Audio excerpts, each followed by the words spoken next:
le Thunder. Le Thunder. Thunder. Le Thunder. Voilà, celui-là. Le TH. Le THUNDER. Ferme ta gueule. On s'installe, peinard, mais non, pas d'insultes. On va parler d'OKC tout de suite. Oh là là, vous faites un apéro sur OKC, mais pour dire quoi encore? Vous allez tacler le coaching de Billy Donovan? Et non, pas cette fois-ci. Cette fois-ci, on va être obligé, enfin, on est content, on avait fait l'apéro, c'est quand? C'est au tout début de saison. Wizards Thunder, il venait de perdre quid 4 de fois la de suite. merdasse. Le Thunder venait de perdre 4 fois de Bonne suite. grosse conclusion hâtive, comme Ouais, on aime. en mode conclusion hâtive, Wizards Thunder, on avait fait, genre, il va falloir se réveiller, tout ça. Et on avait quand même dit, parce que je me le suis rematé vite fait, on avait quand même dit que le Thunder avait dans ses rangs des joueurs pour que Westbrook revenait doucement. Tu vois, non, mais on n'avait pas dit. Les Wizards, on avait quand même dit, oh là là, ça pue le vestiaire, mine de rien. Oui. Et puis bah là, le Thunder, on a vu ça. Et honnêtement, ce que je vois du Thunder depuis plusieurs semaines maintenant, C'est juste pas mal du tout. est pas mal du tout. Voilà, exactement. C'est vraiment bien, il y a du changement en fait. Ok, il y a des choses nouvelles et il va falloir qu'on en parle. Ouais. Sous plein d'axes, évidemment, parce qu'on le sait, les fans du Thunder sont tout le temps chauds. Ils ont le mois de mai, évidemment, dans le viseur. On verra pour celui de juin. On verra pour juin. Mais donc, sur ce début de saison, en effet, Alex, tu en parlais, il y a eu plusieurs petits éléments qu'on a surveillés de près comme de loin. Il y avait d'abord l'absence de Russell Westbrook. Voilà. Qui avait expliqué un démarrage un peu poussif. Paul George, un petit peu propulsé dans le siège de leader offensif, c'était pas top. Non. Par contre, une fois que Russell revient, là, on reprend gentiment le rythme des victoires. Il y a des belles victoires en déplacement, justement, à Washington. Il y en a 2-3 qui sont sympathiques. Et en fait, le truc de ouf avec OKC, là, sur ce début de saison, il y en a plusieurs, mais c'est que tu as changé ton modèle de répartition de shoot aussi et de dépendance envers Russell. Ouais. Tu as une défense. Voilà. Là, on a un groupe. Moi, je respire plus. C'est pas compliqué, hein, de toute façon, depuis le début de saison. Là, pour le coup, Ils de sont- A à Z, c'est le meilleur defensive rating de la ligue. C'est Et insupportable. pas de peu. Hein. Et pas de peu. Genre, ils sont là, c'est eux. Mais c'est clairement la meilleure équipe défensive de la ligue. Franchement, il y a plusieurs matchs assez significatifs de ce qu'ils sont capables de faire en termes d'efforts. Bah, Déjà, dans cette ligue, avec une pace assez hallucinante, où ça score quand même beaucoup de points, le Thunder, à plusieurs reprises, n'a même pas pris 90 points. ah non, Déjà. c'est très Déjà bien. ça, il n'y a pas tant d'équipes que ça. Oh. Il y a Memphis qui a dû faire ça. Les Wolves ont dû faire ça Tu vois, récemment. mais Memphis, c'est principalement parce qu'ils jouent lentement. Alors que le Thunder, ils sont top ça 10 en galope, termes de hein. pace. Hein. Ça roule, hein, Mais le ils font Thunder. des stops sur des stops, ils ont trop d'athlètes, ça va dans tous les sens. On avait déjà vu une bonne équipe défensive la dernière, mais là, Là, il y a les athlètes toujours. On sait que le Thunder est une des, voire là, ça reste là. l'équipe la plus athlétique de la Ouais. ligue.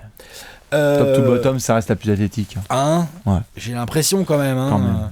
Franchement, ils ont des Je le joueurs. prenez pas mal si vous êtes pas une franchise et vous nous dites maintenant c'est ma franchise Non, qui est plus mais- athlétique. Mais le Thunder, ça fait 10 Quelle ans. équipe tu peux mettre dans cette conversation.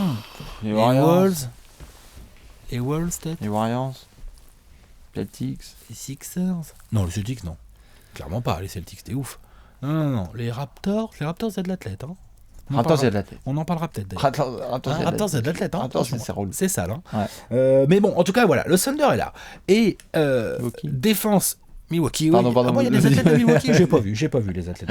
Vas-y. Donc, meilleur defensive rating. Et quand tu regardes le Thunder jouer, c'est très, paradoxal. C'est-à-dire que, par exemple, là, sur leur match récent, il y a cette victoire à Détroit, là. Et franchement, le match, on peut pas dire que ça soit un beau match. Ah non, c'est un grind total.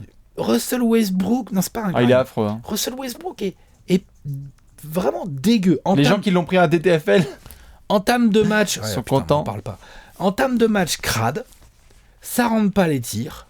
Paul George ne fait pas sur l'ensemble du match un bon match au tir. Je crois qu'il est à 7 sur 17, 18. Attends, j'ai dû le noter. Non, je l'ai pas noté. Bon, à 7 sur. Ah, bien sûr, au c'est moins, son pourcentage au moins en dessous de 17, 18. 50%, donc bien sûr, c'est pas bien. C'est pas bien. Il a 2 sur 8 à 3. Et ben, malgré ça, Pistons n'ont pas pu jouer. Et on parle bien des Pistons qui jouent dur depuis un paquet de matchs, qui étaient sur 5 victoires C'est d'affilée. pas la Chesapeake. Qui était à domicile avec la raquette Blake Griffin Drummond. Il me semble bien qu'on en a parlé de cette petite raquette qu'on a dit que c'était quand même, est-ce que ce serait pas peut-être la meilleure raquette de la ligue. Adams, je sais pas s'il est chez Stéphane Plaza, Joel Embiid Immobilier, mais il a encore placé du HLM lui aussi dans la tête de Ils ont Norman. galéré au rebond. Ils ont galéré au rebond, que ce soit et Griffin et Drummond. Ils ont galéré au rebond parce que les rebonds contre OKC, c'est compliqué. T'as Steven Adams qui prend beaucoup de place. Quand il sort, mine de rien, l'impact de Nerlens Noel est pas inintéressant sous le cercle. Ça va, hein. Ensuite, Jeremy Grant, c'est pas la moitié d'un athlète. Pipat, Terrence Ferguson, Paul George, tous les mecs en fait contribuent. Et t'as des externes. Ouais, on a parlé de Russell Westbrook aussi au rebond ou pas ? Attends. Et même Schroeder. Schroeder est un meneur qui contribue au rebond.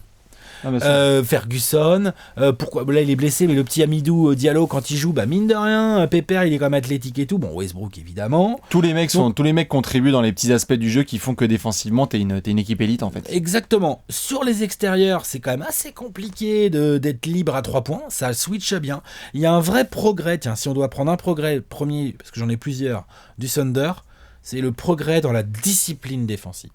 C'est-à-dire genre les switches, en fait, l'application à faire les écrans retard, les contests.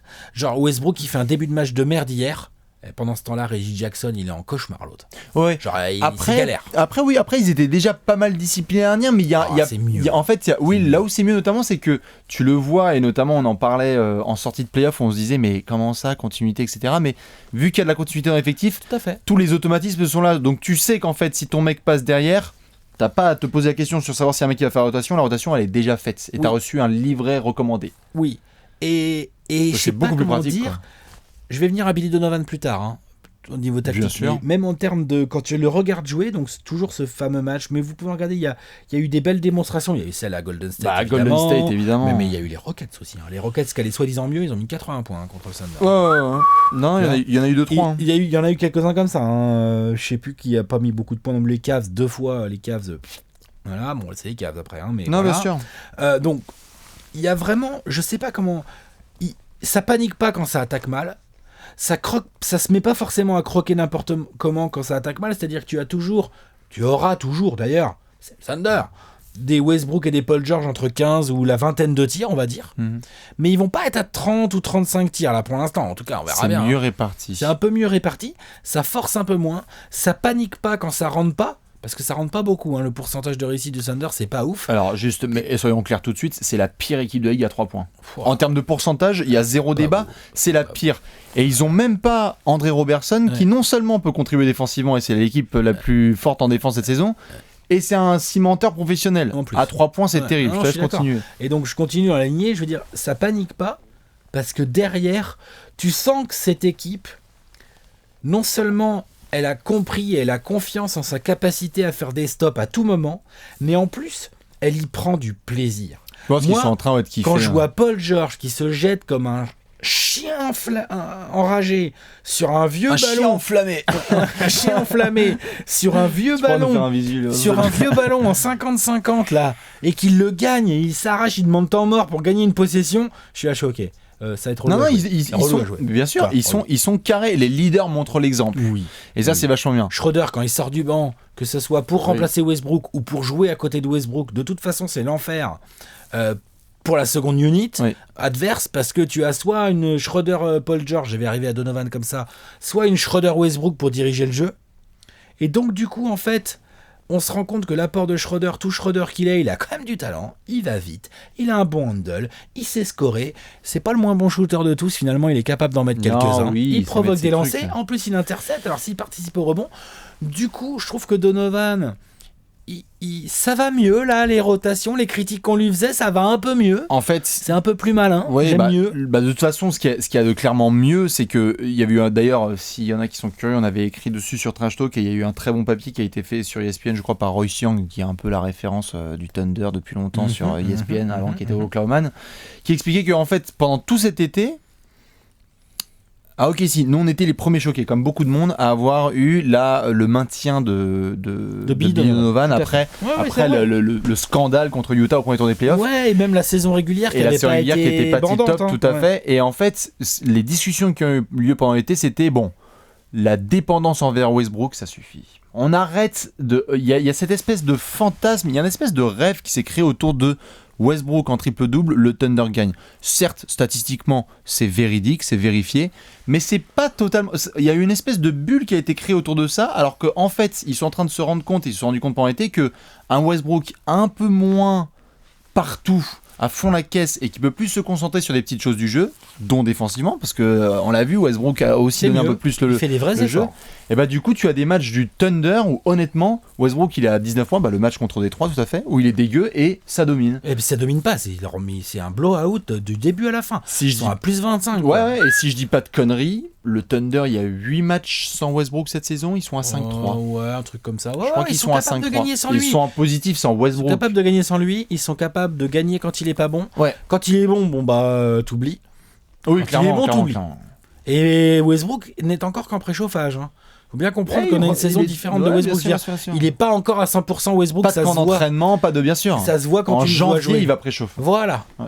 Quand en janvier, l'autre, il va se mettre à dire bon, alors moi, je vais faire 10 triples-doubles d'affilée, là, déjà, pour commencer le mois de janvier. Mais voilà. bien sûr, mais justement, je me demande, Alex, si on va tomber sur ce modèle-là. Parce que c'est la tentation, tu vois, de se dire, comme toutes les saisons, Westbrook va essayer. Non, mais tu vois, c'est l'expression. Triple-double, je parle d'un 24-9-9, tu vois, un 24-10-12, ou tu vois. Mais tu vois, c'est des gros matchs, quoi, des Westbrook games. Tout à fait, mais c'est marrant parce que je me demande quand est-ce que. Ce sera intéressant de surveiller les prochains matchs, vraiment les 30-10-10. Tu sais qu'on connaît de Westbrook où il est absolument pas. Il faudra voir le contenu exact. Voilà, il faudra voir la propreté, la responsabilité, parce que. Il y a beaucoup de matchs là qui ont été gagnés aussi avec quelques écarts. À Golden State, il y a un écart. Contre Détroit, il y a un écart. Contre Cleveland, évidemment, Atlanta, tout ça, ce sont des assez gros écarts. Parlons aussi du calendrier, parce qu'il y a eu du Phoenix, du Cleveland, du Atlanta. Ils n'ont pas eu un calendrier si compliqué. Ils ont eu quelques gros matchs. Ils ont su gérer les gros matchs. Ils ont su gérer les matchs, tout à fait. Mais ce sera intéressant de voir quand il va commencer à avoir des money time. Quand il va commencer à avoir des situations compliquées. Ouais. Est-ce que tu retombes dans tes travers on verra. Ou est-ce que tu restes discipliné? J'ai quelques exemples. Par exemple, contre Charlotte, où il gagne de 4 ou 5 points. Et ben, c'est Westbrook Show, je crois. C'est Westbrook Money Time. L'autre, il met un gros tir, il provoque des lancers. C'est Charlotte. Respect envers les Hornets. L'action pour tuer le game, il fait un sham god sur tout Charlotte. Là, Cody Zeller, il porte une minerve depuis. Voilà. Ouais. Donc, si tu veux, il y a ça, quoi, dans ce Thunder. Il y a ces barbelés incroyables qui sont capables de déployer en défense. On a parlé des qualités athlétiques, il faut parler aussi du côté juste dur et physique de cette équipe. Oui. C'est dur. On s'est tous marrés. On a vu Steven Adams contenir Willie Connecticut comme si c'était son fils de 8 ans. Tu vois, genre, on voit Paul George. Paul George, c'est physique, c'est dur. Jeremy Grant, c'est dur au mal, c'est un putain d'athlète. Bon, bah, Westbrook, voilà. De toute façon, l'identité, le Thunder comme franchise, tu les joues tous les soirs, c'est fatigant. Putain, ouais. C'est relou. Mais là, cette saison, t'as l'impression qu'il y a encore mieux. Et tout ça sans Andre Robertson, dont on a à peine parlé, parce que c'est quand même fou. C'était un des gars qui était le plus attendu, blessure terrible à Détroit, justement, l'année dernière en janvier. Là, il y a des gros setbacks. Il y a rechute apparemment. Ouais. Il y a des gros setbacks. Donc 2018, on oublie le basket pour Andre Robertson. Va falloir surveiller la réintégration. Va falloir surveiller aussi le Thunder tout court, dans le sens où ce discours-là, j'ai l'impression qu'on l'a déjà eu, tu sais, en mode genre, ils sont capables de tenir les Warriors. Ah, l'automne. Ah oui, tu vois ce que je veux dire. L'automne du Thunder, oui, c'est toujours ce qu'on connaît. On est là, genre, tiens, on va y venir. Tu sais que le Thunder est podium de l'Ouest. Tu sais, t'es là, tu fais. Ils peuvent lockdown n'importe qui et tout. Bon, à une différence près quand même. Il y a plus de continuité. Il y a plus de continuité et aussi, on en avait parlé pendant cet été, il n'y a pas d'histoire de contrat. Non, là il y a de la sérénité. Il y a de la sérénité. Tu ne peux que jouer au basket. Je suis d'accord. Alors que les années précédentes, et c'était KD, et c'était Russell, et c'était Paul George et Melo, et c'était tout le temps une histoire. Et là, tu peux te concentrer uniquement sur le basketball. Parce que finalement, même Schroeder, en fait, il a encore 3 années à 15 millions. Donc en fait, Schroeder n'a pas de. Ah non, mais tes seules options, c'est Raymond Felton et je ne sais qui. C'est pas très grave, tu vois. Ah bah non, clairement. Donc tu peux te concentrer vraiment en étant serein et qu'il n'y ait pas de nuisance extérieure. Non, clairement. C'est super, ça se voit tout de suite. Sur les matchs prochains, dis-moi. Bon, ça va, on peut le faire à voix haute. Évidemment, vous connaissez le trash talker, ça, on va voir ce que ça donne. Tu vas à Brooklyn. Il faut le gagner. Tu vas à Chicago. Putain, ils vont à Brooklyn là. Putain, avec Westbrook qui vient d'être dégueulasse. Pour le spot de TTFL de malade. À Chicago. Contre Utah. Les retrouvailles. Intéressant. Le 11 décembre. Ça se regarde H24. Déplacement à New Orleans, antenne nationale. Déplacement à Denver, antenne nationale. Ils ont un petit calendrier là. Tu reçois les Clippers. Ouais, ok, ils ont un calendrier. Bon, bah c'est bien, on va voir ce que ça donne. Et évidemment, 25 décembre, feu d'artifice, tu joues à Houston. Mais on va regarder les résultats et on va regarder comment ils jouent aussi. Ouais, ça va être hyper intéressant de voir. C'est surtout, moi je pense que c'est vraiment celui qui va le plus m'intéresser. Bon, évidemment, vous le savez, Westbrook est au centre de l'attention, mais c'est marrant de voir quand même à quel point là, comme tu le dis, il préchauffe, mais il n'y a pas besoin qu'il fasse un 40-12-12. C'est ça le vrai progrès. C'est vraiment pas mal. Ah ouais. Donc à suivre. Patience, en tout cas, le Thunder. Ne vous commencez pas à mettre des projections et des pronostics. Pour le moment, c'est podium de l'Ouest, donc c'est très bien. Non, c'est très bien. Mais il faut remporter là les matchs face aux Clippers, déplacement à Denver. Il faut essayer quand même, merde. Ils ont eu du mal dernièrement à Denver. Faut pas déconner contre les petits. Pas déconner contre les petits. Il faut continuer à être focus et dur en défense contre les gros. Bien finir 2018. Voilà. Ça, ce sera une bonne fin d'année pour ensuite partir sur d'encore meilleures résolutions. Les fans du Thunder, on vous fait la bise. On se retrouve bientôt pour un nouveau petit checkpoint défensif. Ciao. Bon courage à ceux qui attaquent contre eux. À la prochaine. Ciao. Ciao.